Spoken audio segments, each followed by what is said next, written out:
पाकिस्तान में हालात लगातार खराब और इन खराब हालातों के बीच में पाकिस्तानी सेना ने क्रूरता की सभी हदें पार कर दी हैं। पाकिस्तान ने अपने ही कंट्री पे ड्रोन स्ट्राइक मारी है। कहां पे मारी है? ये मारी है कतलाम, मर्दान एरिया और खैबर पख्तूनख्वा में। ये कि हिंदुस्तान एडमिट कर रहा है कि वो पाकिस्तान के अंदर ये सारी कार्रवाइयां कर रहा है। भाई आंख ये अपने मुंह से मान रहे हैं। भूखे पेट का कोई मजहब नहीं होता। और जो हालात आप देख रहे हैं पाकिस्तान में या बलूचिस्तान में भी, ये भी जो आपकी बैड गवर्नेंस है उसकी वजह से यहां तक पहुंचे। मेजर साहब भी यही कह रहे हैं कि बलूचिस्तान पाकिस्तान के हाथों से निकल गया। जिस तरीके से ये बलूचिस्तान का वाकया था, क्यों मारी मुझे ये नहीं पता, लेकिन इसमें 11 लोग मारे गए। 11 लोग मारे गए। अपने ही कंट्री में ड्रोन स्ट्राइक बहुत बड़ी चीज होती है। ये ड्रोन स्ट्राइक और मिसाइल्स ये सब दूसरे कंट्रीज के लिए खरीदे जाते हैं। पाकिस्तानी आर्मी भी खरीदती दूसरों के लिए, लेकिन मार अपनी कंट्री पे रही है। बहुत बड़ी चीज। ये जो काम था गद्दाफी ने किया था और गद्दाफी का बाद में क्या हुआ था सब। जैसे कि आप सभी ने देखा और आप सभी जानते भी हो कि कैसे पाकिस्तान के हालात जो है वो पहले से ही खराब है। अब पाकिस्तान की आर्मी ने क्रूरता में एक ऐसा काम कर दिया जो कि पाकिस्तान को ही बहुत ज्यादा भारी पड़ गया है। पाकिस्तान की आर्मी ने खुद ही अपने पाकिस्तान में ड्रोन स्ट्राइक कर दी।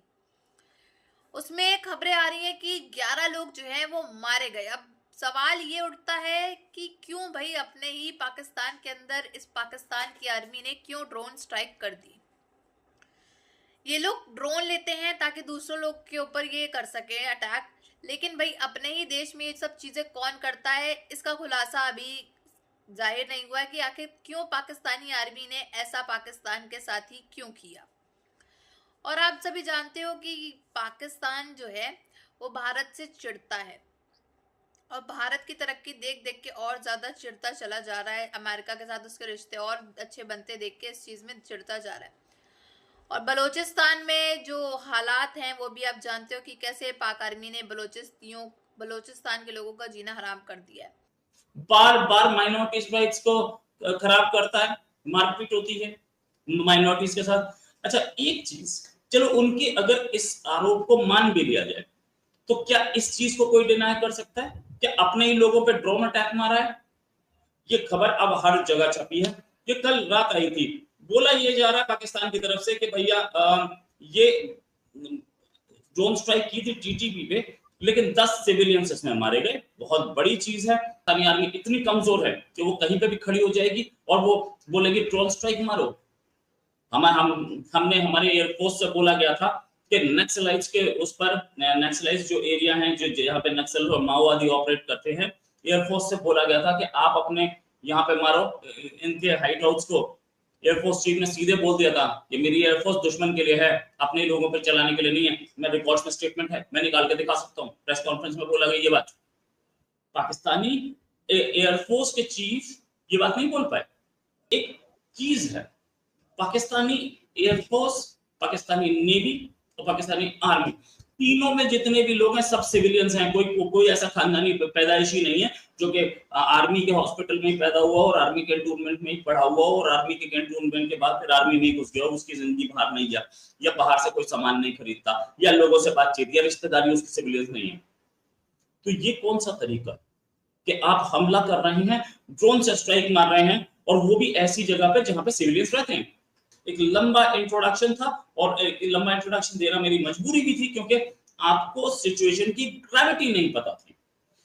बात करूंगा डॉक्टर अभिषेक मिश्रा से। डॉक्टर साहब इंटरनेशनल कोर्ट ऑफ जस्टिस में काम कर चुके हैं, पीएचडी है लॉ में, और वो भी जर्मनी से, और एलएलएम है स्विट्जरलैंड से।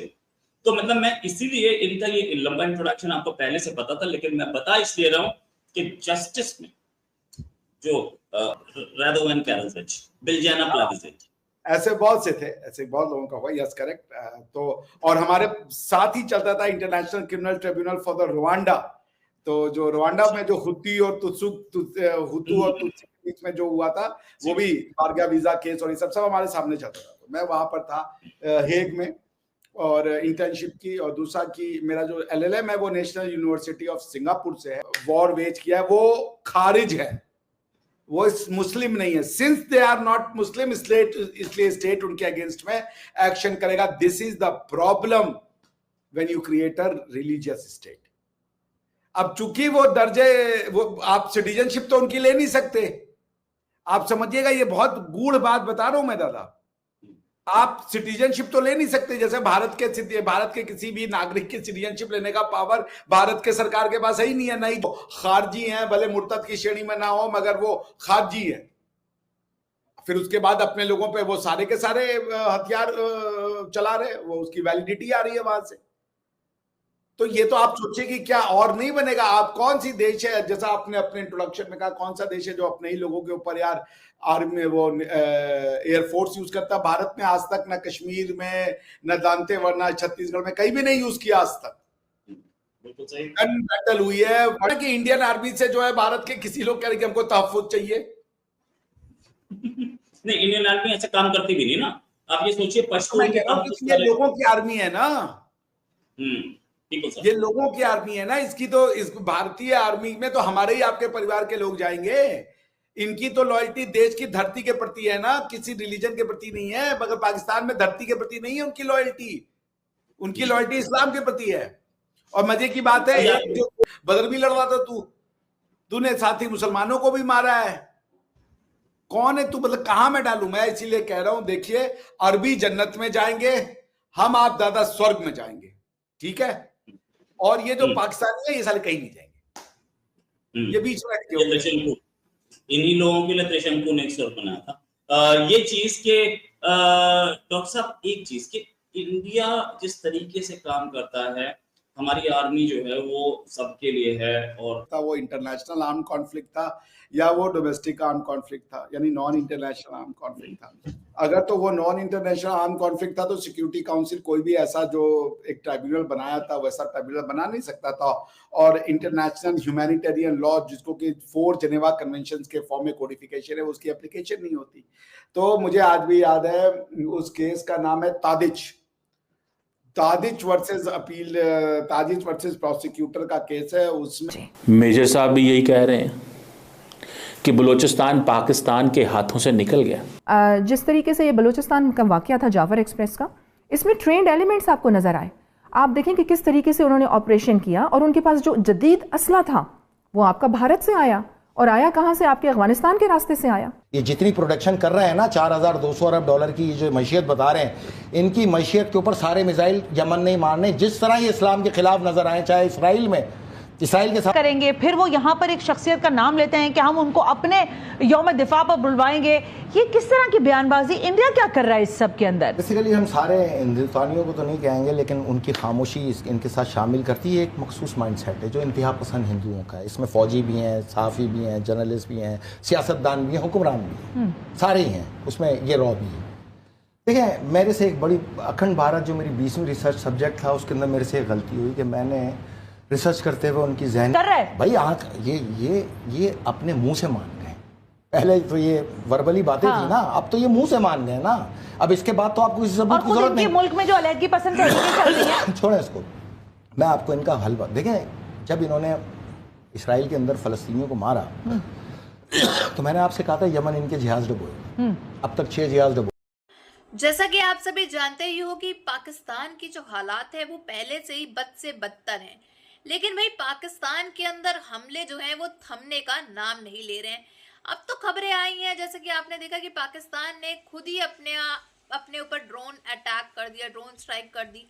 तो क्या करना क्या चाहता है पाकिस्तान का? क्या ये पाकिस्तान की कोई प्लानिंग प्लॉटिंग है कि भाई पाकिस्तान अपने आप को बचाने के लिए ये चीजें कर रहा है?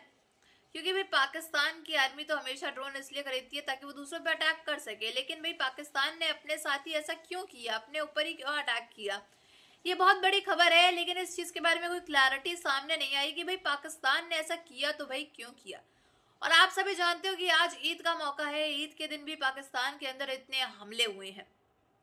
वही खबर सामने आई थी कि भाई पाकिस्तान के कई ऐसे कराची में और बहुत से ऐसे इलाके हैं जहां आग भी लग गई है। कुछ जगह तो ऐसे है कि उसमें कहना है कि गैस पाइपलाइन की वजह से, पाइपलाइन लगी हुई थी उसके वजह से उसके सैंपल्स लिए गए कि उस वजह से तो आग नहीं लग गई, भीषण आग। करीब 18 घंटे तक वो आग लगी थी, फिर 18 घंटे के बाद जो है वो आग थमी है। तो भाई पाकिस्तान के हालात जो है वो बहुत ज्यादा खराब हो गए हैं। इन सब में आपकी क्या राय है ये जरूर बताइएगा। और जैसे कि आप अब अपने टॉपिक पे आते हैं, जो मेन टॉपिक है, अभी आपने इंट्रो में देखा और आगे क्लिप्स में देखा कि भाई पाकिस्तान की आर्मी की कहीं ये प्लानिंग प्लॉटिंग तो नहीं है अपने आप को बचाने के लिए, कोई सोची समझी साजिश तो नहीं है, क्योंकि पागल तो है नहीं पाकिस्तान की आर्मी। जब नहीं पाकिस्तान में ये ड्रोन अटैक करे, ड्रोन स्ट्राइक करे, तो भाई कुछ सोच समझ के ही पाकिस्तान ने किया होगा, या फिर कोई आतंकवादी कोई टेररिस्ट का काम हो सकता है, BLA का काम हो। लेकिन भाई आप जानते हो, अब घूम फिर कर इनकी जो सुई है वो भारत पे आके टिकेगी अब बहुत जल्द। अब इनका यही कहना होगा फिर से कि ये भारत की साजिश है, रॉ की साजिश है। तो इन सब में आपकी क्या राय है ये जरूर बताइएगा। अगर आपको हमारी वीडियो अच्छी लगी हो तो like share and comment and subscribe please.